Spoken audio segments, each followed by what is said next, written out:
नमस्कार, मैं रविश कुमार। जीडीपी -24% हो जाए तो वह सरकार के लिए क्या महत्व नहीं रखती है? रखती होगी, मगर इस पर एक ढंग की प्रेस कॉन्फ्रेंस नहीं हुई है, न विस्तार से कोई बयान आया है। लेकिन अर्थ जगत की खबरें अपने तरीके से बाहर आने का रास्ता खोज ले रही हैं। अगर आप थोड़ा ठहर कर और मुड़कर इन खबरों को देखें तो पता चलेगा कि कितना कुछ समझना रह गया है और जानना बाकी। अब तालाबंदी भी खुल गई है तो उद्योग धंधे चालू होने लगे हैं। तो यहां से देखा जाएगा कि आने वाले हफ्तों और महीनों में किस तरह का सुधार होता है। जीडीपी -24 से ऊपर की तरफ कितना चढ़ पाती है, उसे अभी शून्य पर पहुंचना है और फिर वहां से 1, 2, 3 की यात्राएं करनी है। इस जीडीपी में $5 ट्रिलियन की अर्थव्यवस्था का जो ख्वाब दिखाया गया था, उसे कितने समय के लिए स्थगित करना होगा, इसके अलग अलग अनुमान हैं। अगस्त और सितंबर महीने की आर्थिक खबरों का बाइस्कोप आपको बताएगा कि इस वक्त कंपनियों को बेचने, कर्मचारियों को निकालने में सरकार कितनी मेहनत कर रही है। इकोनॉमी का बाइस्कोप चालू करते हैं। कोई तो होगा जो भीड़ से निकलकर बाइस्कोप की ये खबरें देखने आएगा, जो बता रही हैं कि सरकार अपना खर्चा कम करने के लिए क्या कर रही है। लाइव मिनट की यह खबर है कि स्टेट बैंक में 30,000 कर्मचारियों को रिटायर कर दिया जाएगा, वीआरएस दे दिया जाएगा। बैंक ने सफाई दी है कि खर्चा कम करने के लिए रिटायर नहीं किया जा रहा है, कर्मचारियों को एक अनुकूल विकल्प दिया जा रहा है। और इस साल तो बैंक 14,000 नए कर्मचारियों को नियुक्त करने की सोच रहा है। बिजनेस स्टैंडर्ड की खबर बताती है कि बीएसएनएल में कॉन्ट्रैक्ट पर काम करने वाले 20,000 लोगों को निकाला जा सकता है। यूनियन का दावा है कि कॉन्ट्रैक्ट पर काम करने वाले 30,000 कर्मचारी पहले ही निकाले जा चुके हैं। बहुतों को 1 साल से वेतन नहीं मिला है। एक बहुत पुरानी खबर है, नवंबर 2019 की। बिजनेस टुडे ने लिखा है कि केंद्र सरकार के पास 7 लाख वैकेंसियां हैं, 2.5 लाख रेलवे में। क्या अब ये भरी जाएंगी? लगता नहीं। सरकार पर बहुत दबाव है। डिसलाइक आंदोलन के बाद अब बेरोजगार प्रधानमंत्री के जन्मदिन को राष्ट्रीय बेरोजगार दिवस के रूप में मनाने जा रहे हैं। यही नहीं, 50 साल के हो चुके और 30 साल नौकरी कर चुके लोगों की समीक्षा के नाम पर वीआरएस देने की भी योजनाओं की खबरें आई हैं। मगर खर्च कम करने के दबाव में सरकार क्या नौकरियां देने की हिम्मत जुटा पाएगी?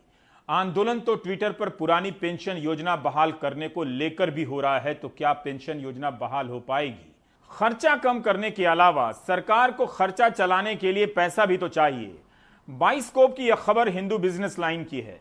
एलआईसी एक्ट 1956 में संशोधन हो सकता है ताकि भारतीय जीवन बीमा निगम अपना आईपीओ ला सके। निगम इसके जरिए बाजार से पैसा उठाएगा। शिशिर सिन्हा की इस खबर के मुताबिक जीवन बीमा अपनी 25% हिस्सेदारी बेच सकता है। बाइस्कोप की एक और खबर है, सरकार भारत डायनेमिक्स लिमिटेड से अपनी हिस्सेदारी बेचकर 907 करोड़ रुपए उठाएगी। इसके पहले अगस्त में खबर आई थी कि सरकार हिंदुस्तान एरोनॉटिक्स लिमिटेड HAL में हिस्सेदारी बेचकर 5,000 करोड़ उठाने वाली है। बाइस्कोप की अगली खबर देखिए, भारत पेट्रोलियम का निजीकरण। सरकार इस नवरत्न कंपनी से अपना सारा हिस्सा बेच देगी। 52.98% की हिस्सेदारी। भारत पेट्रोलियम भारत की तीसरी बड़ी तेल रिफाइनरी कंपनी है। कर्मचारियों पर असर ना पड़े, इसके लिए बाद में गाइडलाइन बनाएगी। आप जानते हैं कि जो कंपनी इसे खरीदेगी, पैसा देगी, वो अपने हिसाब से ही चलाएगी। ये बाइस्कोप की छठी खबर है। 9 सितंबर की इकोनॉमिक टाइम्स में छपी है कि सरकार Indian railway catering and tourism corporation IRTC से अपनी 15 से 20% हिस्सेदारी बेच देगी। बाइस्कोप में अब दिखेगा कि सरकार अगले 5 साल में 30 से 35 एयरपोर्ट में अपनी हिस्सेदारी बेचने जा रही है। लाइव मिनट की खबर है, जनता के पैसे से बने ये एयरपोर्ट प्राइवेट पार्टी को दिए जा रहे हैं। पब्लिक में कोई बहस नहीं कि एक एयरपोर्ट को बनाने में सरकार का कितना पैसा लगा, बेचकर सरकार को कितना वापस मिलेगा। बाइस्कोप की 8वीं खबर है कि सरकार 4 सार्वजनिक क्षेत्र के बैंकों में अपनी हिस्सेदारी बेचने जा रही है। नीति आयोग ने भी ऐसे सुझाव दिए हैं। इसलिए कहा कि थोड़ा ठहर कर और मुड़कर इन खबरों को देखा कीजिए। पता चलेगा कि सरकार पर एक ही साथ 2 तरह के दबाव हैं। पहला कि वह अर्थव्यवस्था को गर्त से निकालने के लिए खूब खर्च करे, दूसरा खुद को बचाने के लिए कम खर्च करे। -24% जीडीपी के बाद सरकार की खामोशी इस बात से समझी जाती है कि इस वक्त वह बनाने के अलावा बेचने में मशरूफ है, बिजी है इन इंग्लिश। ऐसा प्रतीत होता है कि इस वक्त वित्त मंत्रालय से ज्यादा विनिवेश विभाग में काम हो रहा है, जिसे सरकारी कंपनियों में हिस्सेदारी बेचने की प्रक्रियाएं बनानी है। यह भी लगता है कि नवरत्न तेल ही रह जाएगा मार्केट में, नवरत्न कंपनियां बिक जाएंगी, पर इनका बिकना तभी होता है जब सरकार के खजाने पर असर पड़ता है। इस सवाल का जवाब देने में मैं सक्षम नहीं हूं कि कल जब फिर ऐसा संकट आएगा तो क्या बेचेंगे। सार्वजनिक क्षेत्र की कंपनियों को असफल या नकारा घोषित करना तो बहुत आसान होता है, मगर इन्हीं में से कई कंपनियां सरकार के लिए नवरत्न भी कहलाती हैं। आखिर उसे नवरत्न बनाने में उन्हीं सरकारी कर्मचारियों का हाथ होता होगा। लंबी बहस का मुद्दा है कि कोई कंपनी नवरत्न से कैसे कंगाल कर दी जाती है और बेच दी जाती है। 20 अगस्त के फाइनेंशियल एक्सप्रेस की खबर है कि इसरो के चीफ ने कहा है कि निजीकरण नहीं हो रहा है। वैसे इसरो के कार्यक्रम में प्राइवेट सेक्टर के भाग लेने का फैसला हो चुका है। हमने प्रोफेसर अरुण कुमार से एक सवाल पूछा कि जब भी संकट आता है सरकार अपनी कंपनियां बेचती है, घर बेचकर काम चलाना कब तक चलेगा। दूसरा, मेहनत से बनाई गई इन कंपनियों को अचानक नकारा घोषित कर दिया जाता है, तो जब ये प्राइवेट सेक्टर में जाती हैं तो क्या पहले से प्राइवेट कंपनी जो खरीदती है वो और बड़ी हो जाती है, जिसके टैक्स से सरकार का खजाना फिर से भरने लगता है। प्राइवेटाइजेशन है, इसका दौर तो सन 91 से शुरू हो गया था और डिसइन्वेस्टमेंट और प्राइवेटाइजेशन तब से शुरू हुआ है। और होता क्या है हमारी अर्थव्यवस्था में, जो मिक्स्ड अर्थव्यवस्था है, कि प्राइवेट सेक्टर पब्लिक सेक्टर को चाहता नहीं है कि वो रहे, क्योंकि प्राइवेट सेक्टर के जो दाम चार्ज करता है, जो वो अपना मोनोपोली क्रिएट करता है, उसमें फिर पब्लिक सेक्टर बाधा बन जाता है। तो ये एक टेंडेंसी होती है कैपिटलिस्ट इकोनॉमी में कि पब्लिक सेक्टर अगर जितना कम रहेगा उतना प्राइवेट सेक्टर को फायदा होगा, और जब कोई क्राइसिस आएगा तो प्राइवेट सेक्टर उसका फायदा उठा के और कंसेशन ले लेगा। तो ये अक्सर कह दिया जाता है कि जो स्कूल खोल देंगे, हेल्थ फैसिलिटी बना देंगे गरीब के लिए। पर सवाल ये है कि क्या वो बेच के करना चाहिए या वो टैक्स उठा के पैसा लगाना चाहिए। उसी तरह बहुत सारे क्षेत्र होते हैं जिनमें कि मार्केट फेल कर जाता है और मार्केट वो कर नहीं पाता जो उसको करना चाहिए, तो सरकार की जरूरत पड़ती है। तो जैसे कि अभी कोरोना के दौरान देखा गया कि जैसे कि गाड़ियां की जब जरूरत पड़ी गरीब को ट्रांसपोर्ट करने के लिए, तो रेलगाड़ियों का इस्तेमाल हुआ। जब विदेश से लोगों को लाना पड़ा तो एयर इंडिया के हवाई जहाज का इस्तेमाल करना पड़ा। उसी तरह जैसे कि अभी पब्लिक अस्पताल हैं, वो कोरोना में फ्रंटलाइन वॉरियर्स हैं। प्राइवेट सेक्टर तो थोड़ा रिट्रीट कर गया। तो मेरा मानना है कि जो पब्लिक सेक्टर है उसको प्रॉफिट के हिसाब से नहीं देखना चाहिए, उसको देखना चाहिए कि उस समाज में क्या रोल प्ले करता है। समाज में उसके बहुत सारे रोल हैं, जैसे खासकर गरीबों को सहायता देना। तो इसलिए मेरा मानना है कि ये जो समाज है इसमें पब्लिक सेक्टर को कमजोर नहीं करना चाहिए। आर्थिक प्रक्रियाओं का खेल बहुत जटिल होता है, इसके लिए अलग अनुभव की मांग करती है जो इस एंकर के पास नहीं है। वरना एक पैटर्न आपको दिखता कि जिन कंपनियों का निजीकरण हो रहा है वो जा किसके पास रही हैं। बढ़ते हैं इकोनॉमी के बाइस्कोप की तरफ। 19 अगस्त मनी कंट्रोल की खबर है, रिजर्व बैंक के फैसले के बाद बैंक 8.4 लाख करोड़ के लोन को रीस्ट्रक्चर करेंगे। बड़ी मामूली सी रकम लगती होगी क्योंकि क्रेडिट सिस्टम का यह मात्र 7.7% है। मिडिल क्लास अपनी ईएमआई के लिए तरस रहा है, रो रहा है। इंडस्ट्री क्लास का 8 लाख करोड़ का लोन रीस्ट्रक्चर हो सकता है। इस रिपोर्ट में कहा गया है कि इस बार बड़े कॉरपोरेट के साथ साथ लघु, छोटे और मध्यम उद्योग को भी लोन में राहत दी जाएगी। इस 8.5 लाख करोड़ में 6 लाख करोड़ से ज्यादा का लोन कॉरपोरेट का है, बाकी नॉन कॉरपोरेट का यानी एमएसएमई का। एमएसएमई को 2 रुपए की राहत और बड़े को 10 रुपए की राहत यह देकर बताया जाएगा कि सबका लोन रीस्ट्रक्चर होगा। माफी नाम देंगे तो फिर बही खाता और बट्टे खाते की बहस छिड़ जाएगी। मुद्रा लोन के बारे में तो बात ही बंद हो गई है, जिससे चुनावी भाषणों में कहा जाता था कि करोड़ों रोजगार पैदा हो रहे हैं। रिजर्व बैंक ने केवी कामत की अध्यक्षता में एक कमेटी बनाई जिसने 26 सेक्टर की पहचान की है जो कोविड-19 से प्रभावित हुए हैं। वैसे कामत साहब ने सीएनबीसी टीवी 18 को दिए इंटरव्यू में कहा है कि कोरोना के आगमन से पहले ही उद्योग जगत संकट में था। पहले इसलिए वे -24% जीडीपी से हैरान नहीं है। कमाल है ना। यानी इस गिरावट में पहले का भी योगदान है। सब मानते हैं कि महामारी के पहले से ही जीडीपी बैठने लगी थी। इकोनॉमी का बाइस्कोप मतलब यही है कि आप ध्यान से इसे देखिए। दिन भर व्हाट्सएप देखने और सोशल मीडिया बाजी से आपकी एकाग्रता खत्म हो चुकी है। जिस वक्त आपकी जेब कट रही होती है तब पता नहीं चलता। घर पहुंचकर जब जेब में हाथ जाता है तब आप सारी जेबों की तलाशी लेने लगते हैं। मतलब पहली तलाशी आप खुद की लेते हैं। याद रखिएगा, बैंकों के लोन का करीब 30% रिटेल ट्रेड, सड़क, सीमेंट और खनन में है। 15.5 लाख करोड़, 22 लाख करोड़ का लोन है गैर बैंकिंग वित्तीय संस्थान, बिजली, स्टील और रियल एस्टेट सेक्टर में। 22 लाख करोड़ से भी अधिक बैंकों के लोन का 42% ये होता है। प्राइवेट सेक्टर को सरकार लोन दे रही है। प्राइवेट सेक्टर लोन माफ करने के लिए रीस्ट्रक्चरिंग करा रहा है। क्या खेल है। रिजर्व बैंक ने सूचना के अधिकार के तहत जानकारी दी है कि 2019-20 के दौरान बैंक फ्रॉड के मामले बढ़ गए हैं।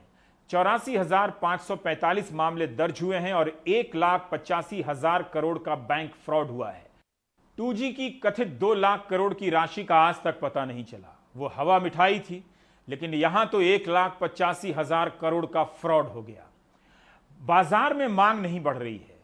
तालाबंदी करते ही अप्रैल में तेल की खपत 48.6% नीचे आ गई। लेकिन तालाबंदी के बाद इस अगस्त में कितनी मांग बढ़ी, इससे आपको यह देखने को मिलेगा कि तालाबंदी के खुलने के तुरंत बाद सूखी जमीन पर हरी घास उग नहीं आई है। बाइस्कोप आपको 10 सितंबर के फाइनेंशियल एक्सप्रेस की खबर की तरफ ले जाना चाहता है। तेल की मांग में अप्रैल के बाद अगस्त में सबसे ज्यादा गिरावट देखी गई। अगस्त में पेट्रोलियम पदार्थों की बिक्री में 14.39 लाख टन की गिरावट आ गई है। जुलाई के महीने की तुलना में 7.5% की कमी है। पिछले साल अगस्त से तुलना करेंगे तो 16% तेल की खपत कम हो गई है। अगस्त के महीने में ही डीजल की बिक्री में 12% की गिरावट आ गई है। अगर आप पिछले अगस्त से तुलना करेंगे तो यह गिरावट 20% से अधिक है। सबको अक्टूबर नवंबर के त्योहारों का इंतजार है। याद रखिएगा, 2 करोड़ सैलरीड क्लास की नौकरी गई है। जो नौकरी में है उनकी सैलरी कम हो गई है। क्या अक्टूबर नवंबर में उन्हें नौकरी मिल जाएगी? क्या उनके पास इतना पैसा होगा कि बाजार उछल जाएगा? इसका मतलब यह हुआ कि सरकार पर दबाव बढ़ गया है। पेट्रोल और डीजल की बिक्री कम होगी तो सरकार को राजस्व कम मिलेगा। सरकार को अपने राजस्व में कमी को बचाने के लिए फिर पेट्रोल डीजल के ही दाम बढ़ाने होंगे। महामारी के दौरान ही तो दाम के मामले में पेट्रोल और डीजल बराबर हो गए। पेट्रोल और डीजल के दाम पर ध्यान दिया कीजिए। दुनिया में सबसे अधिक टैक्स भारत में लग रहा है। आपको फिर से बाइस्कोप दिखाता हूं। 7 मई की खबर है इकोनॉमिक टाइम्स की। डीजल पर 13 रुपए, पेट्रोल पर 10 रुपए का उत्पाद शुल्क बढ़ चुका था। 1 लीटर पेट्रोल पर 49.42 रुपए का टैक्स लिया जा रहा था और 1 लीटर डीजल पर 48.09 रुपए का टैक्स लिया जा रहा था। दुनिया की किसी अर्थव्यवस्था में तेल के दाम इतने महंगे नहीं हुए। अब इनके दाम बढ़ेंगे तो महंगाई बढ़ेगी। सब्जी के दाम तो आप अभी से ज्यादा देने लगे हैं, तो इन्फ्लेशन यानी मुद्रास्फीति बढ़ने लगेगी। आपके पैसे की कीमत कम होने लगेगी। जो लोग सिर्फ बचत और पेंशन की सीमित आमदनी पर जीते हैं, उनकी हालत खराब हो रही है और हो जाएगी। तो हमने अनिंद्य चक्रवर्ती से पूछा कि इस दुष्चक्र के चक्र से निकलने का उपाय क्या है। क्या अब हम निकल सकते हैं या बहुत देर हो चुकी है? आप देखिए कि सरकार अगर लोन मेला दे, सीधी बात है, लोन मेला से कंपनियां क्यों लेंगी? कोई भी क्यों लेगा? वो इसीलिए लेंगे कि अगर उनके पास आज खर्चा चलाने का पैसा नहीं है उसके लिए वो लोन लेंगे, लेकिन नया निवेश के लिए क्यों लेंगे? अगर किसी के पास कोई स्टील की फैक्ट्री है और वो हर रोज, आप सोच लीजिए, 100 टन स्टील निकाल सकता है। आज हमारे देश में मांग है 80 टन स्टील की, तो वो निवेश लेकर क्या और 10 टन स्टील बनाने वाली मशीन बिठाएगा? नहीं ना। उसको पहले तो अपने कैपेसिटी, फुल कैपेसिटी तक पहुंचने दीजिए। वो तभी होगा जब जो खरीदने वाले लोग हैं, उनके हाथ में पैसा जाए। और इसको आप 2 तरह में बांट सकते हैं। एक है जो उपभोक्ता है, जो उपभोग करके वो निकल जाता है, सिस्टम से निकल जाता है। जैसे हम कोई साबुन खरीदते हैं, साबुन से हमने नहा लिया, साबुन खत्म हो गया तो वो खत्म। लेकिन वो और एक तरीके का उपभोग होता है जिसको हम प्रोडक्टिव कंजम्पशन कह सकते हैं, मतलब जिससे चीज़ें पैदा की जाती हैं, जैसे मशीन, रॉ मटेरियल, ये सब उपभोगी है, कंजम्पशन ही है, लेकिन प्रोडक्टिव कंजम्पशन है। क्योंकि जो लोग मशीन बनाते हैं उनके भी कोई खरीदार है, जो लोग कच्चा माल बेचते हैं उनके भी कोई खरीदार हैं। जब तक फाइनल कंज्यूमर चीज़ें नहीं खरीदेगा तो जो कच्चा माल खरीदते हैं, मशीन खरीदते हैं, स्टील खरीदते हैं, कोल खरीदते हैं, वो लोग चीज़ें नहीं खरीदेंगे। तो सीधा बात है कि आखिर में लोगों के हाथ में पैसा नहीं आएगा, वो खर्चा नहीं करेंगे तो सिग्नल नहीं जाएगा कि और भी बनाना है। और अगर और भी उपभोग के सामान, कंज्यूमर ड्यूरेबल्स, कंज्यूमर गुड्स नहीं बनाए जाएंगे तो जो मशीन बेचते, कच्चा माल बेचते, उनके लिए भी मांग नहीं बढ़ेगी, तो मांग घटेगी और भी घटेगी सरकार अगर खर्चा ना बढ़ाए। तो इसमें क्या है कि सरकार जो दबाव में आ जाती है वो है कि राजकोषीय घाटा को हमें कम करके रखना है, लोन नहीं लेना है। खैर लोन सरकार ले रही है, लोन और भी ले रही है सरकार, वो हमारे पास डेटा है, लेकिन लगता है कि खर्चा जितना होना चाहिए, पिछले साल जो ग्रोथ हुआ था खर्चे का उससे भी कम ग्रोथ हुआ है। और उसमें कहीं ना कहीं राजनीति होगा। आपने थोड़ी देर पहले कहा था ना कि जो कहा जाता था कि मुद्रा लोन और ये सब किया है उससे रोजगार बढ़ रहा है, वो चुनावी बातें थे ना, इसलिए 2019 से पहले जो खर्चा हुआ आज उसी टाइम में आकर, मतलब आप देखिए मई में इलेक्शन का रिजल्ट आया था, मार्च अप्रैल में खर्चा सरकार ने किया, वही मार्च अप्रैल में जो ग्रोथ होना चाहिए था वो नहीं हुआ है खर्चे का। सरकार खर्चा नहीं करेगी तो प्राइवेट सेक्टर खर्चा नहीं करेगा, सीधी बात है। 12 मई को 20 लाख करोड़ का पैकेज दिया गया था सरकार की तरफ से। बैंकों पर लोन देने के दबाव हैं, लोन इस वक्त आसानी से मिल भी रहा है, लेकिन उस लोन के निवेश के लिए और वापसी का माहौल कहां है? बाजार में मांग नहीं है। अब इंडस्ट्री की तरफ से फिर से आवाज उठने लगी है कि सपोर्ट पैकेज चाहिए। दूसरा, क्या लोन का पैकेज नहीं चल सका तो क्या नोट छाप कर देने का पैकेज चल जाएगा? उसका टाइम निकल गया या अभी भी यही रास्ता बचा है? फिक्की ने कहा है कि मांग बढ़ाने के लिए सपोर्ट करना होगा, तभी हम कम मांग की दलदल से निकल पाएंगे। लोगों की आमदनी बढ़ानी होगी। लोगों की आमदनी नहीं बढ़ेगी, लोगों के हाथ में पैसा नहीं आएगा तो वो खर्चा नहीं करेंगे, और अगर वो चीजें नहीं खरीदेंगे तो उत्पादन भी नहीं बढ़ेगा। अगर कोई घर नहीं खरीदेगा, आप जानते हैं हमारे देश में कितने सारे खाली घर बने बनाए पड़े हुए हैं, अगर और कोई घर नहीं खरीदेगा तो घर कौन बनाएगा? अगर घर नहीं बनेंगे तो सीमेंट कौन बेचेगा? जितने ईंट है, जहाँ पे भट्टी में ईंट बनता है, वो कैसे खुलेंगे? तो ये जो सारा चीजें, हाथ में लोगों के पैसे जाने पड़ेंगे। आप क्या सिर्फ लोगों को चावल, गैस सिलेंडर ये सब देंगे? लोगों को नौकरी नहीं दे सकते आप नौकरी देने के लिए आपको क्या करना पड़ेगा? मैं ये नहीं कह रहा हूँ कि सरकारी नौकरी दीजिए, सरकारी नौकरी देनी चाहिए, लेकिन मैं ये नहीं कह रहा हूँ। मैं कह रहा हूँ कि आप किसी रोड का कॉन्ट्रैक्ट दीजिए, प्राइवेट सेक्टर को दीजिए, लेकिन आप कहिए कि इस कॉन्ट्रैक्ट में जो सबसे ज्यादा नौकरी दे पाएंगे उसी को ये कॉन्ट्रैक्ट मिलेगा, जो सबसे ज्यादा नौकरी गारंटी कर पाएंगे उसी को हम लोन देंगे। आप कहीं पे भी अगर आपका पब्लिक सेक्टर है उसको स्ट्रेंथन कीजिए, रेलवेज में नौकरियां कम मत कीजिए, रेलवेज में नौकरियां बढ़ाइए। ये अगर आपको 2-3 साल भी करना पड़े कम से कम कीजिए, कॉन्ट्रैक्ट पे लेना पड़े कॉन्ट्रैक्ट पे लीजिए लोगों को। सरकार अगर सीधा खर्च नहीं करेगी तो कुछ नहीं हो सकता। तालाबंदी थी तो इंडस्ट्री इस बात से बच गई कि सब बंद है तो हम क्या कहें, लेकिन अब तालाबंदी नहीं है। अब असलियत बताने की नौबत आएगी, उसे बताना ही होगा कि कितना सुधार हो रहा है, उसके ऊपर लोन का दबाव बढ़ता चला जाएगा। फिक्की के सर्वे में बताया गया कि 166 कंपनियों का सर्वे हुआ है, जिसमें से 44% ने कहा है कि अगस्त में ऑर्डर मिलने लगे हैं। पर इसी में एक और बात कही गई है, बाइस्कोप में आकर देखिए। फिक्की के सर्वे में कहा गया है कि 68% कंपनियों ने कहा है कि मांग में कमी है। यह सबसे बड़ी चुनौती है। आप इस लाइन को ध्यान से सुनिए, जब मांग ही फंस गई है तो ऑर्डर कितना ही बढ़ा होगा। 41% कंपनियों ने कहा कि पिछले साल अगस्त की तुलना में इस साल अगस्त में उनकी बिक्री आधी रह गई। 21% कंपनियों ने माना कि उनकी बिक्री 50 से 75% तक कम हो गई है। -24% जीडीपी का जहाज किनारे आकर खड़ा हो गया है। सरकार इस तरह से पेश आ रही है जैसे जीडीपी का आकलन अब पुराना तरीका हो गया है। वह इसे नोटिस नहीं ले रही है, लेकिन राज्यों की रेटिंग जारी कर रही है। -24% जीडीपी वाले देश में राज्यों की ईज ऑफ डूइंग बिजनेस की रेटिंग से आपको पता चल रहा है, शायद यही बताना चाहती है सरकार कि कहीं कुछ अच्छा हो रहा है। उद्योग मंत्री पीयूष गोयल ने स्टार्टअप इकोसिस्टम को बढ़ावा देने के मामले में सभी राज्यों की रैंकिंग जारी की है। इसके हिसाब से गुजरात और अंडमान निकोबार का सबसे अच्छा प्रदर्शन रहा, जिन्होंने उत्पादकता बढ़ाई और उद्योगों से जुड़ी नीतियों को सरल किया। इसके बाद कर्नाटक और केरल का नंबर आता है, जिन्होंने कारोबारियों को आकर्षित करने के लिए नायाब तरीके के कारोबार करने को महत्व दिया। बिहार, चंडीगढ़, महाराष्ट्र, उड़ीसा और राजस्थान लीडर पाए गए हैं। सीडिंग इनोवेशन लीडर्स में बिहार, केरल और महाराष्ट्र शामिल है। यही राज्य एक हफ्ता पहले तक और अब भी केंद्र सरकार से राजस्व मांग रहे हैं। जीएसटी का अपना हिस्सा मांग रहे थे तो उनसे कहा गया कि जाइए लोन ले लीजिए। 5 राज्यों के मुख्यमंत्रियों ने प्रधानमंत्री को लिखा कि संविधान के तहत आपने गारंटी दी है, वो आप पूरी नहीं कर रहे।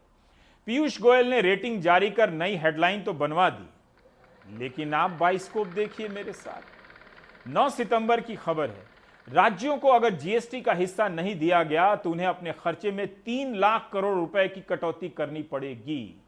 आईसीआरए इकरा की रिपोर्ट के अनुसार राज्यों का वित्तीय घाटा बढ़ जाएगा, उनके पास पैसे कम हो जाएंगे। अगर उनका खर्चा घटा तो मांग और रोजगार दोनों पर असर पड़ेगा। समस्या और चुनौती को किनारे लगाकर समंदर में एक कागज की नाव रख दी जा रही है और कहा जा रहा है कि नया जहाज बेड़ा पार लगा देगा। सबको पता है कि जनता तक ये सूचनाएं पहुंच ही नहीं रही हैं। जनता को दूसरे सवाल दे दिए गए हैं। आप अपने आसपास चेक कर सकते हैं, पूछ सकते हैं। विक्रम नायक और सतीश आचार्य के कार्टूनों को देखिए, आपको पता चलेगा कि चैनलों पर क्या चल रहा है, खबरें किस तरह की हैं।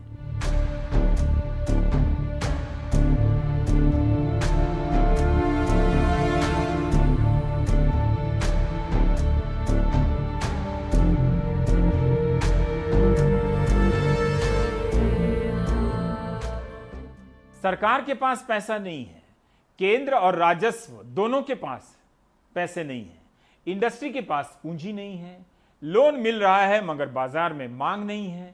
2 करोड़ सैलरीड क्लास की नौकरी चली जाए, जो नौकरी में है उन्हें अपनी नौकरी पर खतरा नजर आने लगे तो खर्च कैसे होगा, मांग कैसे बढ़ेगी। ऊपर से सरकार कम खर्च करेगी तो क्या होगा। क्या सरकार दूसरा पैकेज देने की स्थिति में है? 20 लाख करोड़ की मोटी मोटी हेडलाइन 4 महीने में ही नहीं टिकी। 12 मई को प्रधानमंत्री ने घोषणा की थी, याद होगा आपको। अब कहा जा रहा है कि दूसरा पैकेज देना होगा। बाइस्कोप में फिर से चलिए, 10 सितंबर की खबर देखिए, बिजनेस स्टैंडर्ड की है। अंतर्राष्ट्रीय मुद्रा कोष ने कहा है कि सरकार को आमदनी में सपोर्ट करना होगा, एक और पैकेज देना होगा। स्वास्थ्य, खाने पीने के सेक्टर को मदद करनी होगी और कम आमदनी वालों की मदद करनी होगी, जैसा कि पहले किया गया और वो अच्छा कदम था। मिडिल क्लास और सैलरीड क्लास के लिए पैकेज नहीं है, मगर सरकार ने गरीब और कमजोर तबके के लिए राहत पैकेज दी है। प्रधानमंत्री गरीब कल्याण योजना के तहत 42 करोड़ लोगों को सहायता पहुंचाने का दावा किया जा रहा है। 20 करोड़ जनधन खाते में 3 बार 500-500 रुपए दिए गए हैं। इस पर करीब 31,000 करोड़ से अधिक का खर्चा हुआ है। करीब 2 करोड़ कंस्ट्रक्शन मजदूरों को 5,000 करोड़ दिए गए हैं। 2.81 करोड़ बुजुर्गों, विधवाओं और विकलांगों को 2,814 करोड़ की मदद की गई है। 9 करोड़ किसानों को किसान सम्मान निधि के तहत 17,891 करोड़ दिए गए हैं। इसे भी पैकेज में गिना जाता है, मगर यह तो बजट का ही हिस्सा था। खैर, इसके अलावा करोड़ों लोगों को 6 महीने तक मुफ्त अनाज दिया जा रहा है। जिन्हें फ्री में अनाज मिला है वो काफी खुश हैं, राहत भी पहुंची है। अगर ये नहीं मिलता तो स्थिति भयावह हो जाती। सरकार कहती है कि कुल 68,820 करोड़ खर्च किए गए हैं। एक तरह से यही डायरेक्ट पैकेज है उसका। सरकार चाहे तो इतनी ही राशि आराम से दोबारा दे सकती है। मिडिल क्लास और सैलरी क्लास के बढ़ते दबावों के बीच गरीबों के कल्याण की योजना उसके लिए राजनीतिक सहारा भी बन रही है, मगर अब नए वर्ग को पैकेज देने के लिए उसके पास कर्ज लेने के अलावा दूसरा रास्ता नहीं दिखता। जीडीपी सिकुड़ गई है, उसका कितना हिस्सा कर्ज के रूप में सरकार ले सकती है, ये बहुत जरूरी है जानना। बाइस्कोप में लोन से जुड़ी खबरें हैं। 24 अगस्त को भारत और AIIB ने मुंबई अर्बन ट्रांसपोर्ट के लिए $500 मिलियन के लोन पर करार किया। 7 जुलाई की खबर है कि विश्व बैंक ने नमामि गंगे प्रोजेक्ट के लिए $400 मिलियन के कर्जे को मंजूरी दी है। 19 जून की खबर है कि फ्रांस ने कोविड-19 से लड़ने के लिए भारत को 200 मिलियन यूरो कर्ज देने का वादा किया है। 28 अगस्त की खबर है कि भारत एशियन डेवलपमेंट बैंक से $1.5 अरब का कर्जा लेगा। करार पर दस्तखत हो गए हैं। भारत ने पहले भी कर्ज लिए हैं कोविड-19 के पहले। अगर भारत का कर्ज GDP का 80% हो जाए या उससे अधिक हो जाए तो इसका असर क्या होगा? आम जनजीवन पर, देश की अर्थव्यवस्था पर? क्या GDP के अनुपात में हम कुछ भी या कितना भी कर्ज ले सकते हैं? प्रोफेसर अरुण कुमार से सुनिए। इस साल की समस्या है कि इस साल तो हमारा टैक्स बहुत गिरेगा, क्योंकि हमने अपना बजट बनाया था 10% की ग्रोथ के अनुसार, लेकिन इस साल तो कम से कम 10% का डिक्लाइन होगा। यानी बजट में 20% की गड़बड़ी है। 20% जो मतलब एक्सपेक्टेड था उससे 20% कम रहेगा।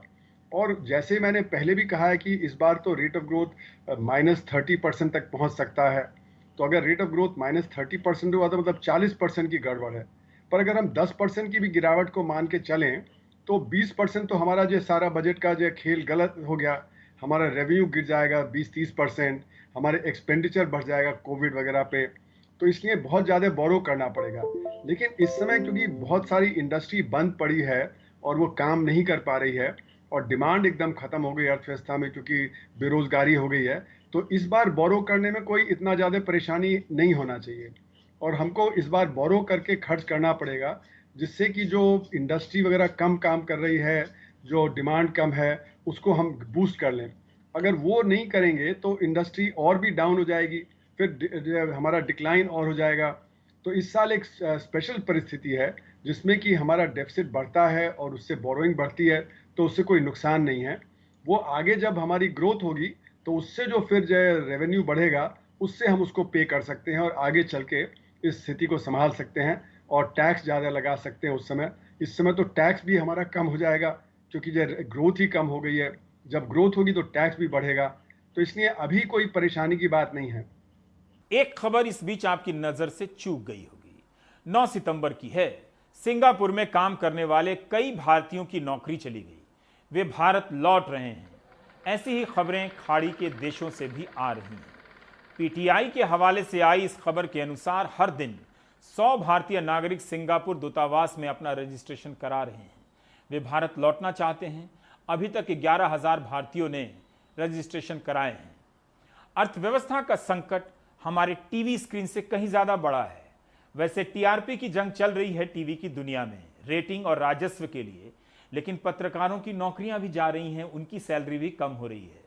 मुझे लगता है कि अब जल्दी ही किसी नए किरदार का आगमन होने वाला है, जिसके साथ कई न्यूज चैनल पहले खूब नाइंसाफी करेंगे। आपको पत्रकारिता के पतन का नया नया दर्शन कराएंगे, न्यू लो, और कुछ चैनल उसके इंसाफ की लड़ाई लड़ेंगे। इस खेल में जांच एजेंसियां भी सामग्री मुहैया कराएंगी और लोग बातें करने लगेंगे। यह बहुत जरूरी है इस वक्त, वरना तालाबंदी जैसे फैसले से बेरोजगारों की जो फौज खड़ी हुई है वो प्राइम टाइम देखने लगेगी। उसके साथ जो ठगी हुई है वो खेल समझने लगेगी। इसलिए बहुत जरूरी है कि दूसरा कैरेक्टर आए। एक स्टोरी में 2.5 महीना निकला है, अब अगले 2.5 महीने के लिए नए कैरेक्टर की जरूरत है। वो लाया जाएगा। आप नोट कर लें, जल्दी ही एक नया किरदार आएगा जिसे टीवी स्टूडियो में लिंच किया जाएगा, नागरिकों के नाम पर तमाशा लाया जाएगा, फिर उन्हें घेर कर, नागरिकों को घेर कर दिखाया जाएगा और कहा जाएगा कि देखने वालों को ही अच्छा लग रहा है तमाशा। तो तमाशे की कोई कमी नहीं है। निश्चिंत रहें, ब्रेक ले लें।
जब भी चुनाव आते हैं राजनीतिक दलों में यह होड़ मच जाती है कि जिसकी झुग्गी जहां पर है वहीं पर मकान देंगे।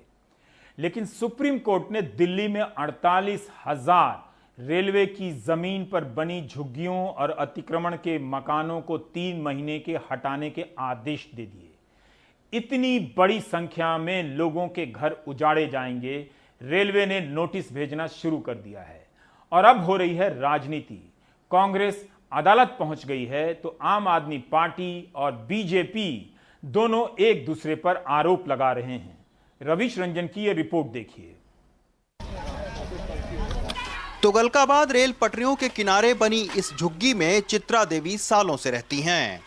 3 दिन पहले अचानक इस तरह का एक नोटिस झुग्गी के बाहर चिपका मिला।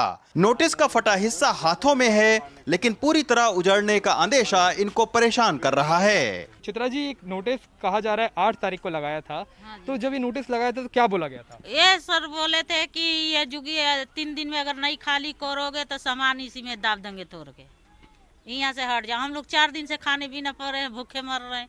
कहाँ जाएंगे, कहाँ कुछ नहीं है, कहीं यानी टेंशन की वजह से न नहा धो रहे हैं न कुछ कर रहे हैं। पानी का सुविधा नहीं है, लेटरिन वो हर जाता, पुलिस परेशान करती है, मरती है, आधा लेटरिन करते भगते हैं।